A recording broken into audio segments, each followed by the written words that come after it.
রোজ করার মতো হাজির হয়ে গেলাম। আশা করি সবাই ভালো আছো, আমিও ভালো আছি। আজকে আমি শেয়ার করব ম্যাগি মশলা। তো ম্যাগি মশলার জন্য এখানে আমি দুটো ম্যাগি বানাবো, ছোট সাইজ।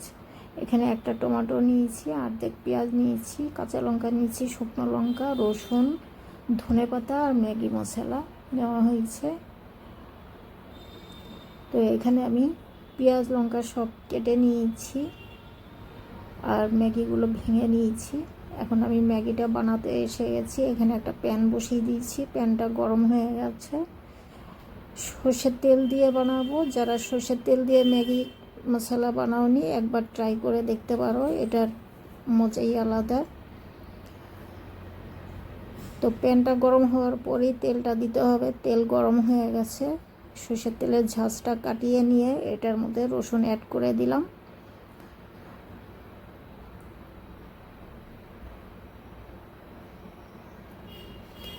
পেঁয়াজ কুচি অ্যাড করে দিলাম। ভিডিওটা স্কিপ না করে শেষ পর্যন্ত ভিডিওটা দেখতে থাকো। আমি ড্রাই ম্যাগি কী করে বানাই এটাই আমি শেয়ার করার চেষ্টা করছি। আমি এখানে বেশি সবজি ইউজ করব না, শুধু এখানে ক্যাপসিকাম দেব আর টমেটো দেব। চাইলে তোমরা সবজির পরিমাণ আরও বাড়াতে পারো। স্বাদ মতো নুন অ্যাড করে দিলাম।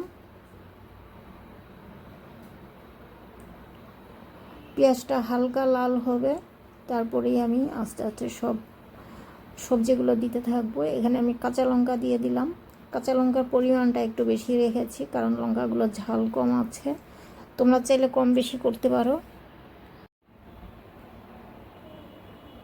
তো এটা আমি শুকনো বানাবো। যারা স্যুপ ম্যাগি খেতে চাও প্রসেস একই থাকবে, শুধু জলের পরিমাণটা একটু বেশি রাখতে হবে। এটা আমি ক্যাপসিকাম দিলাম। সবজি নিজের পছন্দের মতো দেওয়া যায়, যেমন ক্যারট, গ্রিন পিস এগুলো দেওয়া যায়। আমি আজকে এটা দেব না, ক্যারট ইউজ করব না আজকে আমি। টমেটো দিয়ে দিলাম। টমেটো নরম আছে, গলে যাবে, এই জন্য আমি টমেটো পরে দিলাম। তো এই সবজিগুলো খুব বেশি ভাজার দরকার নেই।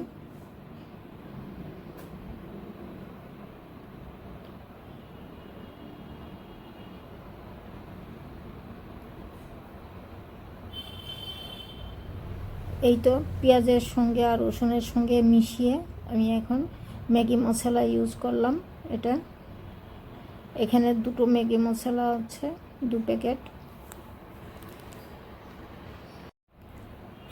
ঝালের জন্য 1/2 টিস্পুন লঙ্কা পাউডার ইউজ করেছি। ম্যাগি মশলা দেওয়ার পরে আমি এটা আর বেশি নাড়াচাড়া করব না। এখানে আমি 1 কাপ জল দিয়েছি।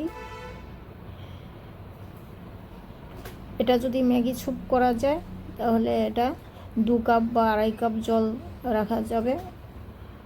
আমি জল 1 কাপ দিয়েছি, কারণ এটা আমি শুকনো বানাবো।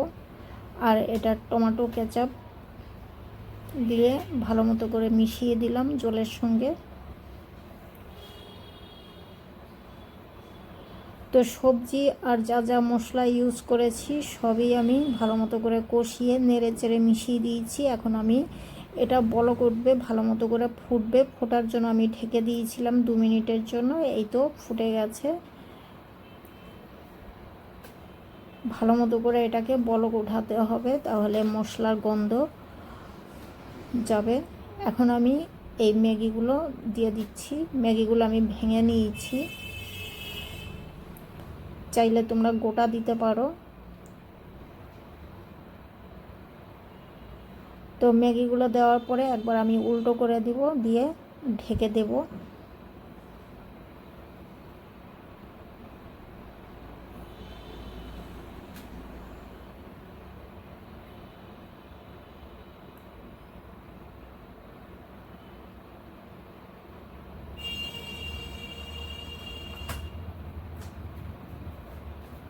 দু মিনিটের জন্য আমি ঢেকে দেব।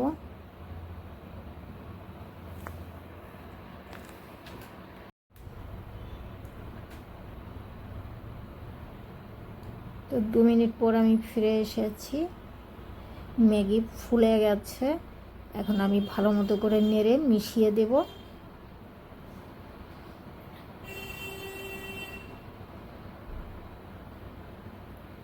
তো এই ম্যাগি যেইভাবেই নাড়াচাড়া করো না কেন ম্যাগি ভাঙবে না, শুধু এটা খুলবে।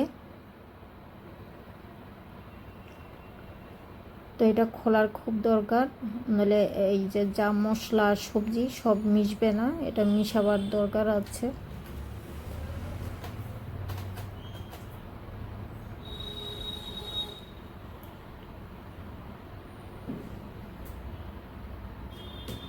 এই তো আমি ভালো মতো করে নেড়েচেড়ে মিশিয়ে দিয়েছি। আমি আরও 1.5-2 মিনিটের জন্য ঢেকে দিলাম।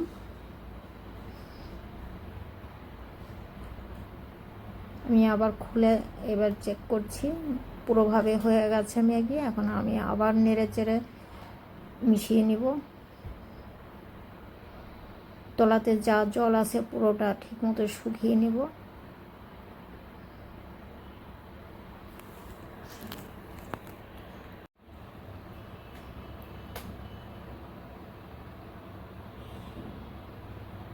এই তো এইভাবে করে ম্যাগিটা খুলে দিয়েছি। তা আমার একদমই নিচে ধরেনি, আমি জল ঠিক পরিমাণের মাপ মতো জলটা দিতে পেরেছিলাম। জলটা যদি ম্যাগির ঠিক মাপ রাখা যায় তাহলে ম্যাগি গিলা হয়ে যাওয়া বা ভেঙে যাওয়া, নরম হয়ে যাওয়া কোনোটাই হয় না। জলের মাপটা ঠিক রাখতে হয়।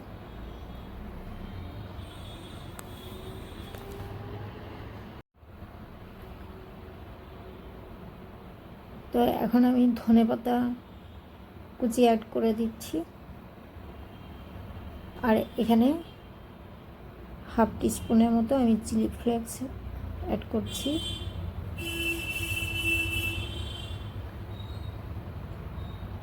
চিলি ফ্লেক্সের বদলে চাইলে তোমরা গোলমরিচের পাউডার ইউজ করতে পারো, গুঁড়ো করে ইউজ করতে পারো।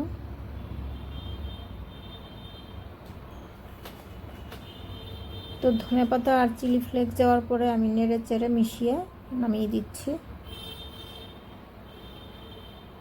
এই তো হয়ে গেল মজাদার ম্যাগি, বেশি টাইম লাগে না। এটা আমরা সবাই জানি, 2 মিনিটই লাগে এই ম্যাগি বানাতে। সবজিটা শুধু একটু বানাতেই যা টাইম লাগে। তো আশা করি এই ম্যাগি রেসিপি তোমাদের ভালো লাগবে। ভালো লাগলে লাইক অ্যান্ড শেয়ার করবে, চ্যানেলটাকে সাবস্ক্রাইব করবে, কমেন্টস করে জানাবে কেমন লেগেছে। আজকের মতো